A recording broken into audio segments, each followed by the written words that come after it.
पूर्वी लद्दाख से भारत और चीन अपने सैनिक पूरी तरह पीछे हटाने पर सहमत हो गए हैं। दोनों देशों ने एलएसी पर पेट्रोलिंग पर भी रोक लगा दी है। दोनों तरफ के सैनिकों के बीच बफर जोन नहीं होगा। भारत और चीन ने कल राजनयिक स्तर की बातचीत की है। चीन के विदेश मंत्रालय के प्रवक्ता ने चीन और पाकिस्तान की दोस्ती को जिंदाबाद कहा। प्रवक्ता ने दोनों देशों के बीच दोस्ती को मजबूत बताया। चीन की मदद से पाकिस्तान में कोरोना मरीजों के लिए अस्पताल बनाया गया है। इसी के उद्घाटन के मौके पर चीन के प्रवक्ता ने ये बात कही। मालाबार नौसेना अभ्यास में भारत ऑस्ट्रेलिया को आमंत्रित कर सकता है। अब तक इस युद्ध अभ्यास में भारत के साथ अमेरिका और जापान ही शामिल होता रहा है।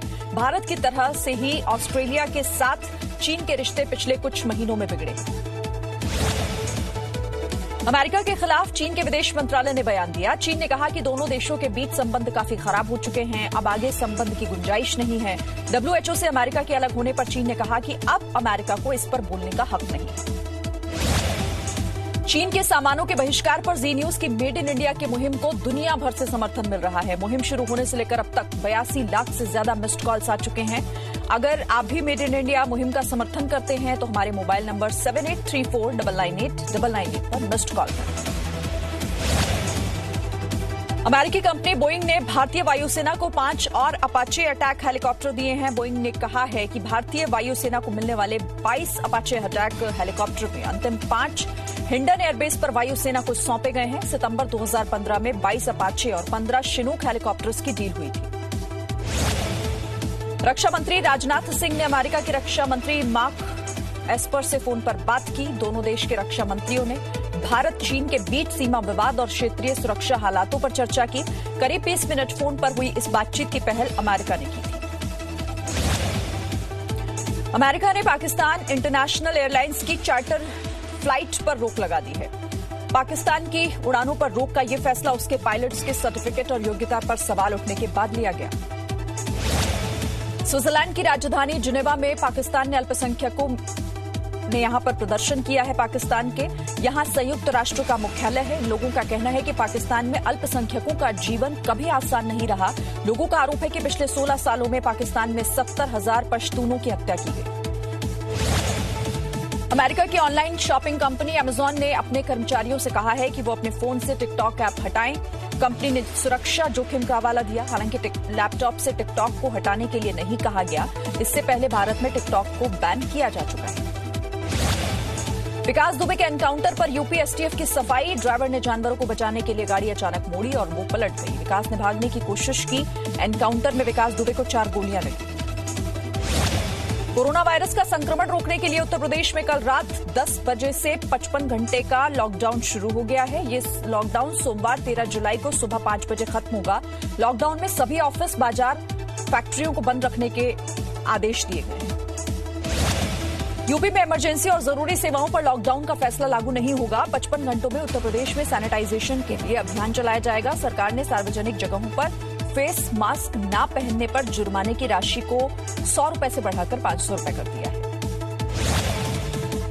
दुनिया में कोरोना पॉजिटिव मरीजों की संख्या 1,23,00,000 से भी ज्यादा हो गई है। पिछले 6 हफ्तों में कोरोना के मामले दोगुने हो गए हैं। अमेरिका और ब्राजील में भारत से ज्यादा कोरोना संक्रमित लोग हैं। भारत में कोरोना वायरस के संक्रमण की रफ्तार ने चिंता बढ़ा दी है। देश में पहली बार 24 घंटे में 25,000 से ज्यादा कोरोना संक्रमण के नए मामले मिले। देश में अब तक 7,93,802 लोग कोरोना संक्रमित हो चुके हैं। वहीं देश में मरीजों की रिकवरी रेट 62.42% हो गया है। विश्व स्वास्थ्य संगठन ने मुंबई के धारावी में कोरोना से निपटने की कोशिशों की तारीफ की है। कोरोना के बड़े हॉटस्पॉट रहे धारावी में पिछले 24 घंटों के दौरान कोरोना के सिर्फ 12 मरीज मिले हैं। धारावी में कोरोना के कुल केस की संख्या 2,359 है। गुजरात के सूरत से हजारों कारीगर कल अपने गृह राज्य पश्चिम बंगाल के लिए रवाना हुए। ये लोग सोने के जेवर पर कारीगरी का काम करते हैं, लेकिन अभी इनके पास कारोबार नहीं है। हाल ही के दिनों में देश में सोने की मांग में काफी कमी आई है। गुजरात के सूरत में हीरा कारोबारियों ने हीरे के मास्क बनाए हैं। शादी में कुछ अलग दिखने के लिए ये मास्क तैयार किए गए हैं, जो कि काफी मददगार साबित होंगे। शादी में जोड़े के लिए भी डायमंड से बने हुए मास्क उपलब्ध हैं। इनकी कीमत 1 लाख से 4 लाख रुपए तक है। बीजेपी के राज्यसभा सांसद सुब्रमण्यम स्वामी ने सुशांत सुसाइड को लेकर बॉलीवुड के 3 खान सुपरस्टार पर सवाल उठाए हैं। स्वामी ने कहा है कि सुशांत सिंह राजपूत के कथित सुसाइड पर बॉलीवुड के बाहुबली सलमान खान, शाहरुख खान और आमिर खान चुप क्यों हैं। असम की ब्रह्मपुत्र नदी में बाढ़ का पानी बढ़ता जा रहा है। खतरे को देखते हुए कल डैम से पानी छोड़ा गया। आसपास के लोगों को वहां पर सावधान कर दिया गया है। पूरे इलाके में एसडीआरएफ की तैनाती की गई है। बिहार के सुपौल में कोसी नदी उफान पर है। नेपाल में हो रही बारिश की वजह से बाढ़ जैसे हालात हैं। तटबंध के भीतर कई गांव में बाढ़ का पानी घुसने की आशंका है। जिला प्रशासन ने बांध को सुरक्षित बताया है। उत्तराखंड के हल्द्वानी में 1 घंटे की बारिश मुसीबत बन गई। सड़क पर 2 फीट से ज्यादा पानी भर गया। कई दुकानों में भी पानी घुस गया। अरुणाचल प्रदेश में भारी बारिश हो रही है। सियांग जिले में पासीघाट इलाके में डिजास्टर मैनेजमेंट टीम ने 2 लोगों को बचाया।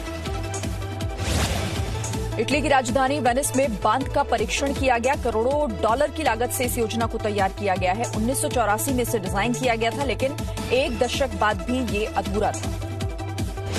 फ्रांस की राजधानी पेरिस में सैकड़ों महिलाओं ने नए मंत्री के खिलाफ प्रदर्शन किया। नए मंत्री गेराल्ड डॉर्मेनिन पर यौन शोषण का आरोप लगा है।